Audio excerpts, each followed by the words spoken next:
हे आहे पांचाळेश्वरमधील भारतातील एकमेव जैन तीर्थस्थळ। या ठिकाणी श्री क्षेत्र भगवान पद्मंकरांची 15 फूट उंच उभ्या आसनाची मूर्ती आहे आणि भगवान मुनी सुरतनाथची 17 फूट उंच मूर्ती।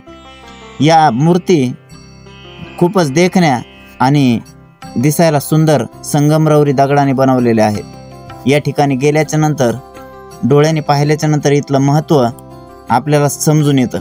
श्री क्षेत्र पांचाळेश्वर येथे श्री दत्तप्रभूंचंही स्थान आहे, ते सुद्धा तुम्हाला या व्हिडिओमध्ये आपण पुढं पाहणार आहोत आणि ते सुद्धा पाहायला खूपच छान आणि सुंदर असं मंदिर आहे।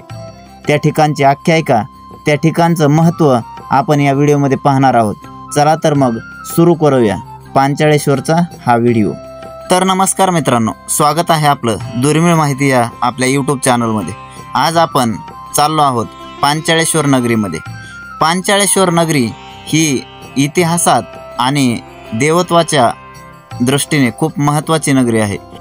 पांचाळेश्वर हे बीड जिल्ह्यातील गेवराई तालुक्यात गोदावरी नदीच्या काठावर असलेले एक प्रसिद्ध धार्मिक स्थळ आहे, जे हे श्री दत्तप्रभूंच्या भोजन स्थळांची ओळख मानले जाते। या स्थळाला श्री आत्मतीर्थ असेही म्हणले जातात आणि हे महानुभाव पंथीयांसाठी एक महत्त्वाचे तीर्थस्थान आहे। या स्थळाचे मोठे महात्म्य आहे, कारण येथे दत्तप्रभू दररोज दुपारच्या भोजनासाठी येत असतात। हे मंदिर सुमारे 900 ते 950 वर्षापूर्वीचे असून श्री नरसिंह सरस्वती यांनी आपल्या गुरुचरित्रामध्ये याचा उल्लेखही केलेला आहे।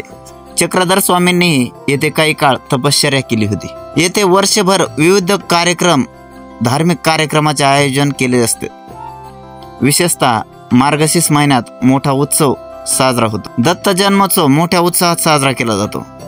हे एक प्रमुख तीर्थक्षेत्र असल्याने देशभरातील भाविक येथे दर्शनासाठी येत असतात। चला तर पाहूया या ठिकाणची ही संपूर्ण मंदिरं आणि या ठिकाणचं वातावरण, या ठिकाणी असलेले विविध छोटी मोठी सर्व मंदिरं या व्हिडिओमध्ये आपण पाहणार आहोत। आपण जे आता पाहिलं हे दत्तप्रभूंचे भोजन स्थळ आहे, त्याच ठिकाणाला आत्मतीर्थ म्हटलं जातं। वाटेत वर जात असताना वर श्री चक्रधर स्वामींचं जे समोर दिसते उंचीवर ते मंदिर आहे। या पायऱ्या चढून आपण त्याच मंदिराकडे जाणार आहोत। खरं तर या पायऱ्या आता जरी बांधल्या असल्या तरी पायऱ्या खूप मजबूत आहेत, कारण या पायऱ्यावर दरवर्षी गोदावरी नदी खळखळून वाहत असते। या पायऱ्या याही वर्षी संपूर्ण पाण्यात गेल्या होत्या। ही घंटा खूप मोठी अशी घंटा आहे।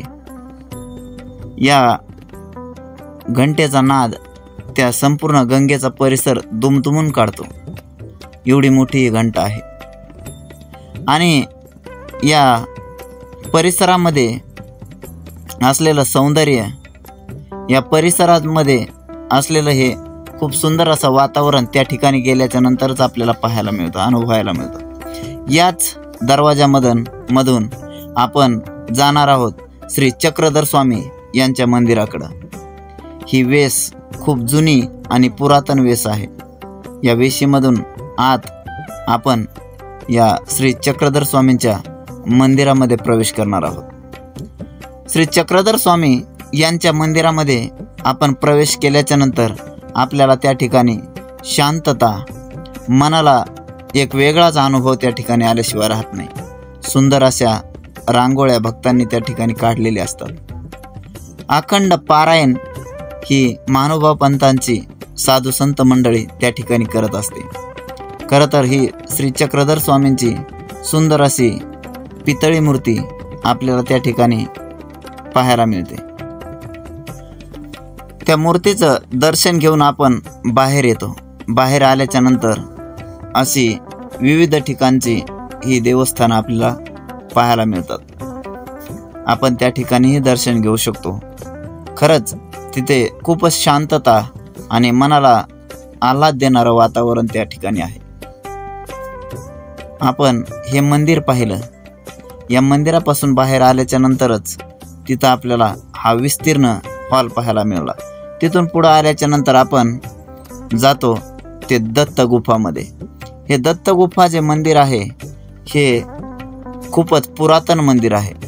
आपल्याला आता लगेच पाहायला मिळणार आहे ते मंदिर किती पुरातन आहे हे आपण या ठिकाणी पाहणार आहोत। या मंदिराच्या समोरच हा लेख आहे। ज्या कुणाला वाचायचा असेल त्यांनी व्हिडिओ पॉज करून तो नक्की वाचावा। हे मंदिर सुद्धा खूपच सुंदर आणि रमणीय मंदिर आहे।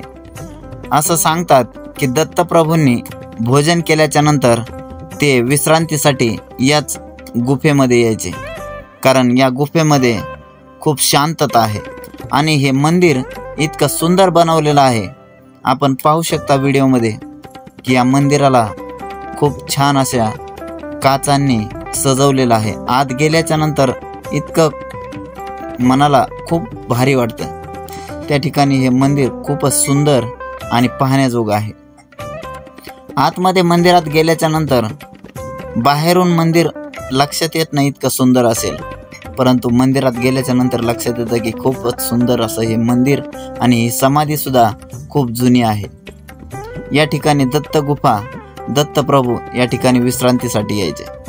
आपण या मंदिराला पूर्ण वेढा मारलेला आहे। या ठिकाणी या मंदिरामध्ये ज्या लोकांना भूतबाधा झालेली आहे, ज्यांना बाहेरचं काही झालेलं आहे, बाहेरवसा झालेला आहे, अशी मंडळी या ठिकाणी मुक्कामाला येत असते। ज्यांची मानसिक स्थिती खराब झालेली आहे, कुटुंबामध्ये कलह आहे, असे भक्तगण या ठिकाणी 4-8 दिवस महिनाभर मुक्कामी असतात। त्या ठिकाणी जे हे मुक्कामी भक्तगण असतात त्यांच्या जेवणाची सोयसुद्धा तेथील हे संस्थान करत असतं। तिथून समोर आल्याच्या नंतर आपल्याला समोरील चक्रधर स्वामीच्या मंदिराचा हा सुंदर असा नजारा पाहायला मिळतो। ही जुनी वेस त्या दत्त गुफेकडे जाणारी होती, परंतु आता नवीन बांधकाम केल्यामुळे ही फक्त वेसच या ठिकाणी राहिलेली आहे। आपण तिथून खाली आल्याच्या नंतर ही छोटी छोटी मंदिरं ही रस्त्यावर आपल्याला पाहायला मिळतात। ही मंदिरं सुद्धा खूप छान अशी बनवलेली आहे। एरवी ही मंदिरं जरी अशी दिसत असली तरी पावसाळ्यात मात्र ही संपूर्ण पाण्याखाली असतात। यावर्षीही ही संपूर्ण मंदिरं पाण्याखाली होती। तिथूनच साईडला आल्याच्या नंतर आपल्याला हे आपलं दुर्मिळ आणि पुरातन असं शिवमंदिर आपल्याला या ठिकाणी उंचीवर पाहायला मिळतं।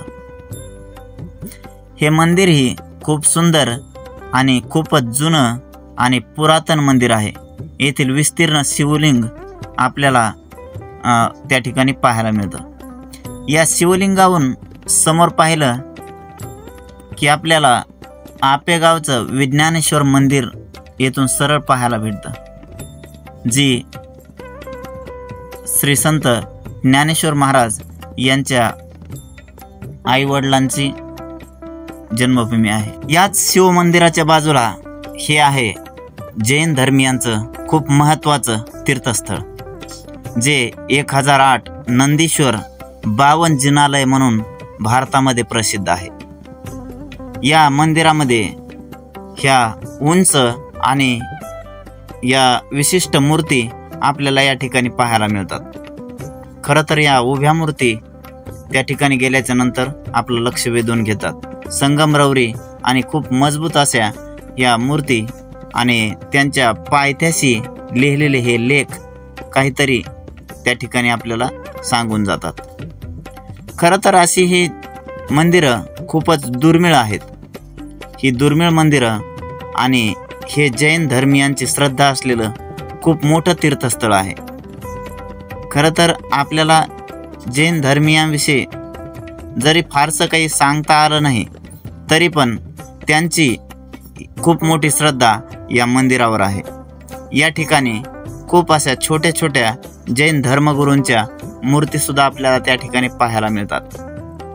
त्या मूर्ती खूप आकर्षक आणि संगमरवरी आणि एका गोल दगडावर बनवलेल्या आहेत। खरं तर या मूर्ती पाहत असताना मनामध्ये एक विचार येतो की किती बरं सुंदर या मूर्ती बनवणाऱ्याने बनवल्या असतील, किती कष्ट घेतले असतील त्या बनवणाऱ्याने, आणि ती कला एक वेगळ्या प्रकारची कला त्या ठिकाणी आपल्याला पाहायला मिळते. खरं तर ह्या एवढ्या मूर्ती आहेत, या मूर्तींची जणू काही गर्दी त्या ठिकाणी आहे. तर मित्रांनो, आजच्या या आपल्या व्हिडिओमध्ये या सुंदर मूर्ती, जैन धर्मियांचं मंदिर आणि पांचाळेश्वर दत्तप्रभूंचं मंदिर आपण पाहिलं. जर आपल्याला हा व्हिडिओ आवडला असेल तर व्हिडिओला सबस्क्राईब आणि शेअर नक्की करा. पुन्हा भेटूया असेच एखाद्या दुर्मिळ व्हिडिओमध्ये. तोपर्यंत नमस्कार.